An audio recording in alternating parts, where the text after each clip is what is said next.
минути за урбани вести, добре дојдовте. Детската градинка 25 мај денеска доби донација со дидактички материјали. Средствата се собрани од хуманитарна забава. Ова е веста на денот, во продолжение ги гледаме останатите наслови за денеска. Донација од дидактички материјали за градинката 25 мај. Потпишан договор за проширување на 2 градинки во општина Гасибаба. Инспекторите од град Скопје утврдиле дефект на дизните на котелот во гинекологија Чаир. Во изминатото деноноќие прегледани 14 пациенти со симптоми на морбили. На иницијатива на Агенцијата за заштита и спасување, денеска во градинката 25 мај беа предадени во употреба дидактички материјали за едничка донација од Агенцијата и Филозофскиот факултет од Скопје. Средствата за оваа донација беа собрани на хуманитарна забава под мотото "Сите под ист чадор" во скопскиот кафе-бар Амбрела. Децата од градинката 25 мај од населеното место Ченто денеска добија подароци, дидактички материјали кои ќе им помогнат во креативното и логичкото размислување. Дидактичките материјали се донација од Дирекцијата за заштита и спасување и Филозофскиот факултет од Скопје. При предавањето на донацијата, деканот на Филозофскиот факултет Радко Дуев рече дека ова е само мал придонес во разубавувањето на престојот на децата во предучилишните установи и нагласи дека наскоро ќе следуваат донации и од други институции. Јас сакам само да напоменам дека, како што најавивме, ќе следат серија вакви настани, и сега овој скромен чекор, играчките што се позади нас, да ја поттикнеме од општествената одговорност, кај не само на овие 3 представници денеска, туку кај многу повеќе институции, па и јавниот сектор, за да едноставно направиме едно општество подобро за сите. Може би е скромен почетокот, но се надевам дека во иднина, а веќе имаме најава, ќе ни се придружат и други институции државни, како Музејот на Македонија, Кошкиот музеј, па се надевам дека и донацијата ќе биде многу поголема во иднина. Директорот на Дирекцијата за заштита и спасување Аднан Џаферовски ја нагласи потребата од општествено одговорно работење и ги повика и останатите компании, институции, па и медиумите да дадат свој пример со донација за која било категорија на граѓани. Ова иницијатива има навистина голема хумана димензија. Целта на овие хуманитарни акции кои ќе бидат во континуитет организирани е подигање на свеста кај граѓаните и индивидуалната и колективната општествена свест кај граѓаните и кај општествениците во Република Македонија. И јас верувам дека во Македонија има доволно општествено одговорни луѓе, а ги повикувам и медиумите како општествено одговорни институции, односно правни лица, да се вклучат во оваа акција за да можат децата со посебни потреби да бидат дел од нашата заедница и да се чувствуваат како рамноправни граѓани на оваа држава. Донацијата на дидактички материјали е на иницијатива на Дирекцијата за заштита и спасување, а средствата се собрани во рамки на хуманитарна забава во кафе-барот Амбрела. Во изминатите денови, така наречената акција "Заедно под исти чадор" во ресторанот Амбрела организиравме хуманитарна донација на средства за децата со посебни потребни, каде што овој дел на играчки и помагала, навистина ќе им помогнат на воспитувачките и негователките во детската градинка 25 мај во наредниот период, затоа што навистина овие средства ќе ни бидат од неопходна потреба во делот на нивната едукација и нивното воспитување во детската градинка. Градинката 25 мај со благодарници им се заблагодари на 3 државни институции за донацијата намената за дечињата. Општина Газибаба активно работи на зголемување на сместувачките капацитети во детските градинки. За таа цел, општината и Министерството за труд и социјална политика потпишаа договори за заедничка соработка кои се однесуваат на проширување и реновирање на детските градинки Морковче и Калинка. Општина Газибаба и Министерството за труд и социјална политика партнерски ќе работат на проширување и изградба на детските градинки. Градоначалникот на општина Газибаба Борис Георгиевски и министерката за труд и социјална политика Мила Царовска ги потпишаа договорите за заедничка соработка кои се однесуваат на реализација и финансирање на активности за проширување и реновирање на детските градинки Морковче и Калинка. Како што информираат од општината, со проширувањето на капацитетот во овие две детски градинки, како и со изградбата на новата градинка во Стајковци, капацитетот се проширува за нови 220 деца. Од Газибаба велат како општина во текот на оваа година започната е подготовка на техничка документација за изградба на детски градинки во Трубарево, Сингелич, Керамидница и Инџиково. Инспекторите на град Скопје при вонредниот инспекцијски надзор во специјалната болница по гинекологија и акушерство во Чаир утврдиле дека црниот чад кој го испуштал оџакот на болницата е поради дефект на котелот кој се користи за загревање на просториите во болницата. Според кажувањата на директорот на болницата, дефектот е отстранет, а оџакот повеќе не чади. Инспекторите на град Скопје извршија вонреден инспекцијски надзор во просториите на специјалната болница по гинекологија и акушерство во Чаир. Попишувањата во медиумите дека котелот што се користи за загревање на просториите и на водата за потребите на болницата чади и прекумерно загадува.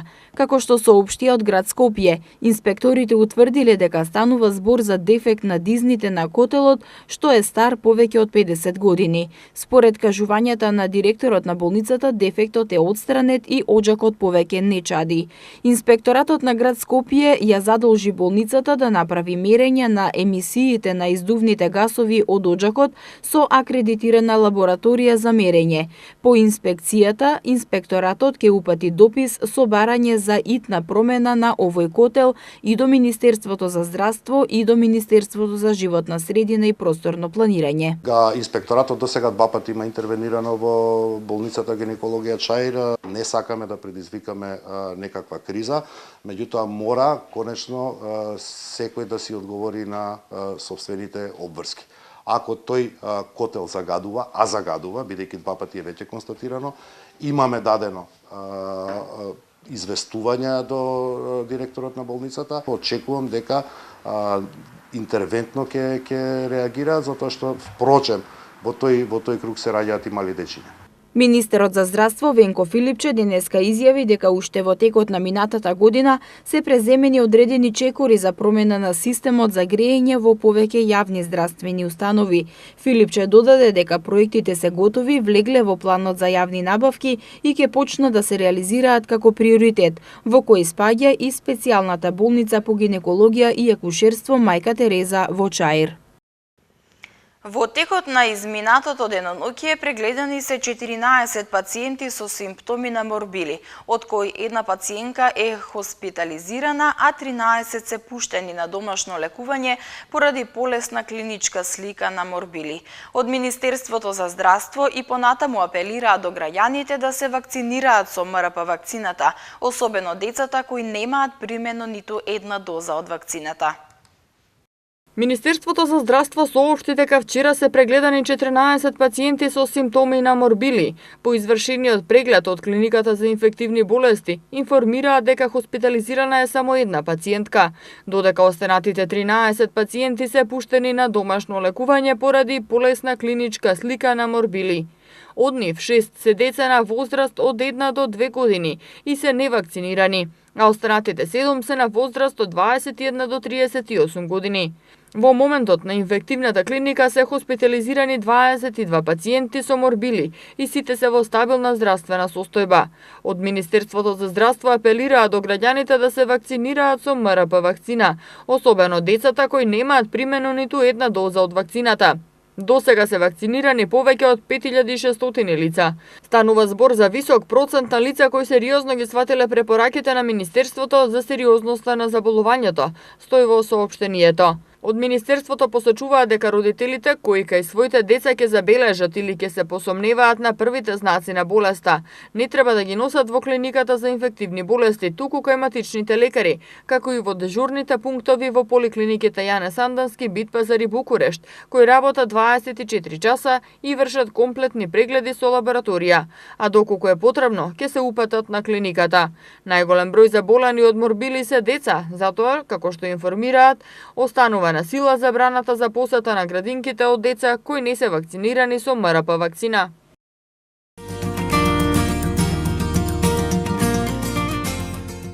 Во соработка со општина Газибаба и Средното училиште на град Скопје 8 септември ќе почне да работи Центар за доквалификација и дообучување на кадри неопходни од електро и машинските струки, особено браварските струки кои во овој момент се дефицитарни на пазарот на трудот. Градоначалникот на општина Газибаба Борис Георгиевски истакна дека целта на овој центар е со благи вештини веќе обучените и веќе школуваните ученици кои се невработени да се доквалификуваат и да се стекнат со неопходно знаење и вештини. Георгиевски додаде дека по завршувањето на обуките, кандидатите ќе добијат сертификат за нивните вештини и образование, а на тој начин на пазарот на трудот ќе излезат во пресрет на бизнис заедницата, која во моментов има недостаток од овие кадри. Ова општина Газибаба го прави со цел младите по завршувањето на образованието да останат и да работат во земјава. Општина Газибаба го прави се со цел да им излезе во пресрет на бизнис заедницата, истовремено на младите луѓе кои што се без работа да останат во Република Македонија, каде што ќе им биде загарантиран делот на личниот доход, платата и сигурно иднината во општина Газибаба, со тој во Република Македонија. Од ова се поведавме, веќе и направивме анализа во изминатите година дена, каде што заедно со бизнис заедницата во општина Газибаба проценивме дека ова е неопходен чинител од проста причина што проценките покажуваат дека имаме недостаток на кадар токму во овие струки. Директорот на училиштето Кемал Асани рече дека пазарот на труд има потреба од оспособени лица, а училиштето е токму тоа што нуди таков кадар, машини и услови за да се оспособат учениците, а со Центарот за меѓуетничка толеранција имаат можност да се оспособат лица и од другите струки кои имаат афинитети и сакаат да работат. Значи има потреба пазарот на труд, како и што објасни градоначалникот, вистински од стручно оспособени лица, а нашето училиште е такво кое нуди пред се кадар, нуди машини и сите аспекти за вистински да ги оспособиме нашите ученици, а сега се отвара и можност со Центарот за возрастни кои за доживотно учење да оспособуваме лица и од другите струки кои имаат афинитети и сакат да работат, затоа што им гарантираме секој што ќе биде кај нас способен дека веднаш ќе почне и со работа. Директорот на Центарот за меѓуетничка толеранција Владо Димовски истакна дека во изминатиот период е направено истражување за потребите на бизнис заедницата, во кое стои дека во Македонија има недостаток на средношколски кадар. Од струките кои се дефицитарни во Република Македонија, ќе и вадиме кадар, односно ќе обезбедуваме кадар преку училиштето 8 септември, кој има одлични услови за работа, обуки, одлични машини и така натаму, а дел од оние кој е потребен кадар, од оние кои се невработени лица на територијата на Газибаба, кои сакаат да најдат работа во бизнис секторот на територијата на Газибаба и пошироко, ќе направиме дообуки, преквалификации и така натаму. Прва активност која ќе ја започнеме, тоа е обука на машински техничари, во мултимедијални техничари, поготово за електронските медиуми во Република Македонија, кои ќе работат и ќе ракуваат со камера, светло, монтажа и така натаму. И тие веќе на крајот од оваа учебна година, значи некаде јуни месец по завршувањето на учебната година, по завршувањето на матурата и така натаму, ќе можат директно да се вработат во медиумскиот простор во Република Македонија. Димовски додаде дека секој што ќе почне да се обучува во Центарот има и загарантирано работно место. 2800 деца од цела Македонија се дел од проектот Фудбал во училиште, поддржан од Фудбалската федерација на Македонија.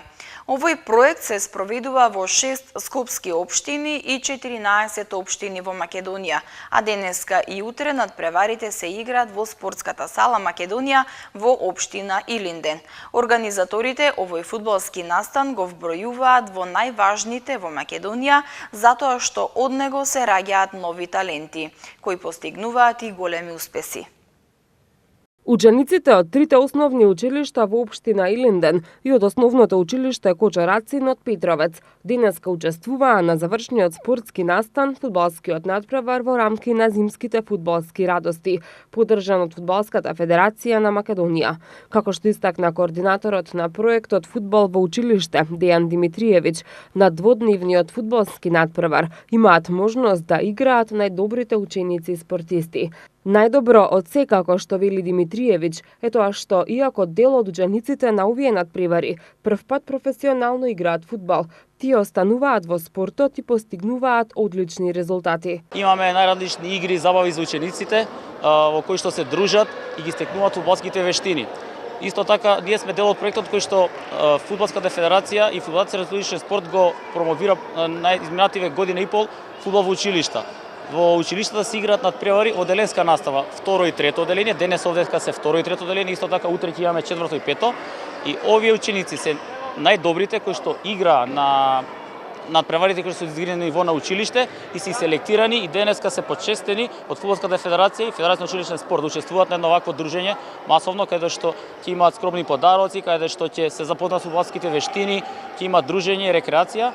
50% од учениците кои што првпат се запознаа со фудбалската топка на овој проект од Фудбалската федерација и Федерација на училишен спорт веќе се активни фудбалери и учествуваат и се потенцијални репрезентативци во нивните категории и учествуваат на турнири кои што се организираат во странство.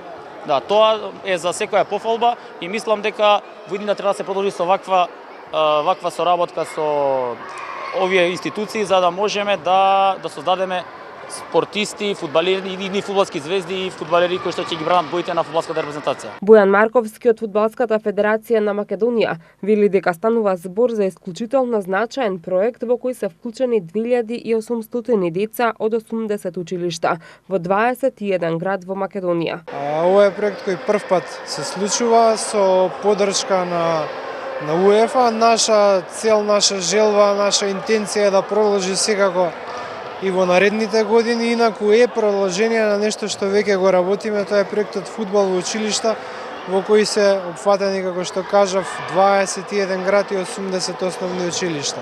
А ова денеска ги имаме најдобрите екипи од секој училиште кое што учествува. Ова е распространет во уште 6 други скопски општини, а исто така и во 14 други низ републикава, што значи во 21 општина, се вкупно во периодов кој следи заклучно до средината на месец февруари, ќе имаме 42 настани, на кои ќе бидат опфатени дечиња од 7 до 10 години, ученици во 80 основни училишта кои што учествуваат во проектот Фудбал во училиште. Значи на некој начин ова е надградба на истиот и се опфатени 21 град. Проектот Фудбал во училиште се одржува во рамки на зимските фудбалски радости. Општина Аеродром деновиве врши реконструкција на сервисните улици на нејзина територија. Ваквите активности ќе продолжат и во наредниот период, а од општината соопштија дека деновиве се реконструираат краци од улици во Горно Лисиче. Општина Аеродром врши одржување и реконструкција на сервисните улици на цела територија на општината. Како што соопштија од Аеродром, деновиве се реконструираат краци на улицата Божи Николов Силни во Горно Лисиче. Станува збор за неколку руинирани и дотраени сервисни улици во должина од 50 метри. Од општина Аеродром вела дека овие активности за тековно одржување на улиците продолжуваат и во наредниот период. Според базата на податоци за тендерите на локалните власти за новогодишното украсување за дочекот на 2019 година, што ја објави Центарот за граѓански комуникации, општините потрошиле вкупно 615.000 евра за новогодишно украсување, што е за 30% повеќе од минатата година. Само градот Скопје потроши околу 260.000 евра.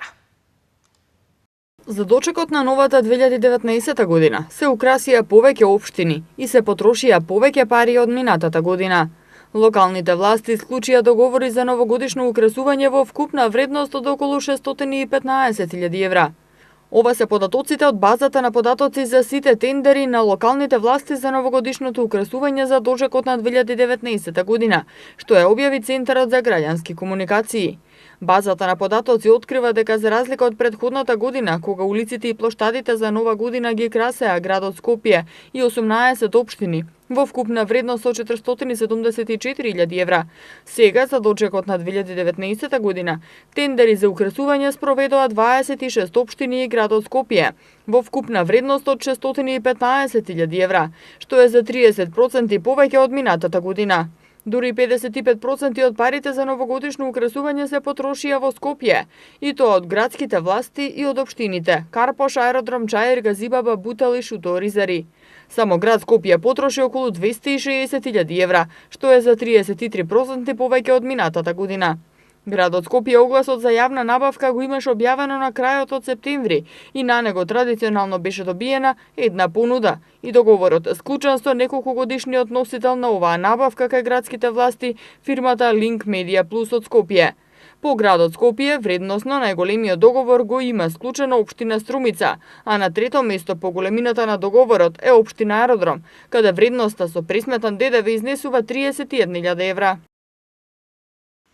Времето во Македонија променливо облачно, во источните делови со подолги сончеви периоди, а во западните со зголемена облачност. Во Скопје умерено облачно со слаб до умерен ветер од североисточен правец. За утре метеоролозите најавуваат облачно време со повремени врнежи од дожд, а на планините од снег. Во наредните денови ќе преовладува стабилно време со пониски утрински температури. Денеска имавме температура од 11 степени, а утре ќе се искачи до 8 степен.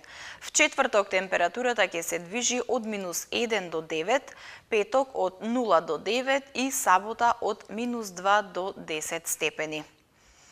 Почитувани гледачи, со временската прогноза го завршуваме ова издание на Урбаните вести. Ви благодарам што бевте со нас. Повеќе наслови можете да прочитате на нашата веб страна matama.mk и на социјалните мрежи Facebook и Twitter. Довидување.